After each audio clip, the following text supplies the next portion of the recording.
দর্শক, আমি এই মুহূর্তে রয়েছি দিনাজপুর জেলার খানসামা উপজেলার সুবর্ণফুলী গ্রামের এই আলু খেতে। দর্শক, আমরা এখানে এসে যেটা জানতে পেরেছি যে আজকে আলু যে বাজার মূল্য সেটি আজকে 10 টাকা দামে আসলে এখানকার কৃষক বিক্রি করতে বাধ্য হয়েছে।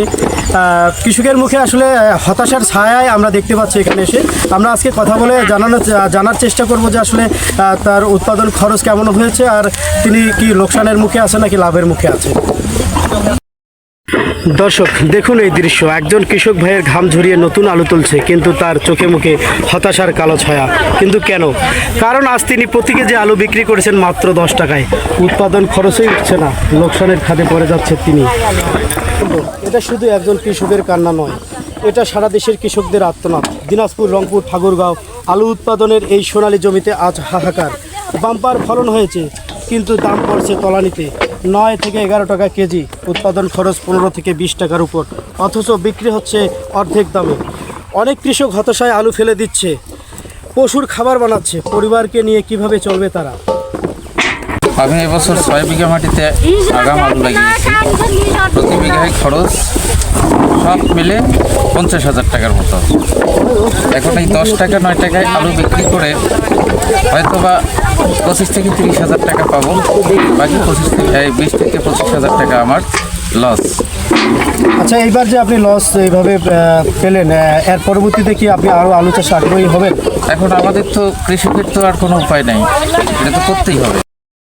দর্শক, এই আলু খেতে এসে আমরা একজন আলু ব্যবসায়ীর সাথে কথা বলে আসলে জানার চেষ্টা করব যে জমিতে তিনি কত টাকা দামে আলু কিনতেছে, এবং আসলে যে ঢাকা শহরে তারা আলু এখান থেকে পাঠাচ্ছে, দেশের বিভিন্ন অঞ্চলে পাঠাচ্ছে, সেখানে তিনি আসলে ওইদিকে কত টাকা দরে আসলে বিক্রি হচ্ছে, এই বিষয়গুলো আর কি ব্যবসায়ীর কাছে আমরা জানতে চেষ্টা করব। ভাই, আপনার নাম? আমার নাম মোহাম্মদ আকবর আলী খান, খানসামা, দিনাজপুর। আমরা আলু কিনতেছি এখানে 10 টাকা কেজি। আমাদের প্রতি কেজিতে এখানে খরচ হচ্ছে আপনার হলো 1 টাকা 30 পয়সা বেশি। দাম অনেক বেশি খরচ হয়। এই খরচ এখন আমরা কালকে আলু কিনছিলাম 12 টাকা, আজকে কিনছি 10 টাকা। এই আমার মোকামে যাই যেটা 2 টাকা কম, তাহলে আমরা কতটা ক্ষতিগ্রস্ত আছি। আমাদেরও ব্যবসা হয় না। এখানে আজকে কিনলাম 10 টাকা, কালকে যা এখানে লাগবে 8 টাকা। আচ্ছা, আপনি এখান থেকে আলু কিনে আসলে দেশের কোন প্রান্তে পাঠাচ্ছেন? আমার আলু যায় বরিশাল, মাহেলারা, ঢাকা, নিমসা, যাত্রাবাড়ি, এই পাশে যায় মোটামুটি। আসলে দর্শক, আমরা যে ব্যবসায়ীর সঙ্গে কথা বললাম, তিনি আমাদেরকে জানালো যে এই আলুগুলো আসলে এখান থেকে তিনি কিনে দেশের বিভিন্ন স্থানে তিনি পাঠান। তিনি ওখান থেকে যে রেট পান, গতকালকে তিনি আসলে 12 টাকা আলু কিনেছিলেন, কিন্তু সেই আলুগুলো আজকে যে মোকাম রয়েছে তাদের দেশের বিভিন্ন স্থানে, সেখানে 10 টাকা দামে সেখানে আলু তাদেরকে বিক্রি করতে হচ্ছে। এই হতাশার কথাও ব্যবসায়ীও আসলে আজকে জানালেন। এই হতাশা শুধু সুবর্ণফুলী গ্রামের নয়, সারা উত্তরবঙ্গের কৃষকরা ঋণের জালে আটকে পড়েছে। সরকারের প্রতিশ্রুতি ন্যায্য দাম সরাসরি ক্রয় কই, মাঠে তো কিছুই পৌঁছাচ্ছে না। যদি এভাবেই চলতে থাকে, পরের মৌসুমে আলু চাষ কমে যাবে, দাম আকাশ ছোঁয়া হবে, আর ভোগান্তি হবে আমাদের, আপনার এবং সাধারণ মানুষের। আমরা আরেকজন কৃষকের সাথে কথা বলে আসলে জানতে চেষ্টা করব, এইবারে আলু চাষ করে তিনি আসলে লাভের মুখে আছেন নাকি লজের মুখে আছেন। আসলে চাচা, আপনার নাম কি?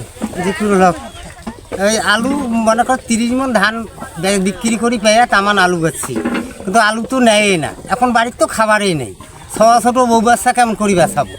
এখন আলুও নেয় না, আমার তো কাম সারা। এখন গরু বাছুর খেয়ে কেমন করি বেচাবো? আলু কেন 6 ছোট। ভাই, আপনি কতগুলো মাটিতে এবার আলু চাষ করেছেন? 6 একর। আপনি এবার কেমন লাভের আশা করতেছেন, না লস হচ্ছে আপনার? আমার লস একেবারে নাই ভাই, আমার অবস্থা খারাপ, খুবই দুরবস্থা চলছে। তার কারণে এই যে এতগুলো লোক দেখতেছেন যে, তা আমার মনে করেন কোনো টাকা থাকতেছে না। আমার খুব অবস্থা খারাপ। আলুর টাকা মানে আলুতে বিক্রি করে টাকা দেবো, কিছু এই কামাই লোক টাকা তার খুঁজতে পাচ্ছি না। আমরা অবস্থা আমার খুবই খারাপ। তার কারণ আলু আমি লাগাচ্ছি 6 একর আলুতে, এখন এমন অবস্থা তার আছে, আমি টাকা কোথায় খুঁজে পাবো? তার টাকার কোনো অংশ আমি পাচ্ছি না। এখন আমার মানে যেমন বেচ্ছা সবাই আমাকে সব মানে গালিগালাজ করছে, আমি যে কী করবো? পরবর্তীতে কি আপনি আলু চাষ করবেন? আর পরবর্তীতে কীভাবে আলু চাষ করবো? আমার তো কোনো টাকা পয়সা নাই, আর আলু চাষ করার কোনো অপশন আসছে না এখানে। এই কান্নার শেষ কোথায়? এই কৃষক ভাইরা হচ্ছে বাংলাদেশের প্রাণ। বাংলাদেশের খাদ্য যোগান দেয় এই কৃষক ভাইরাই।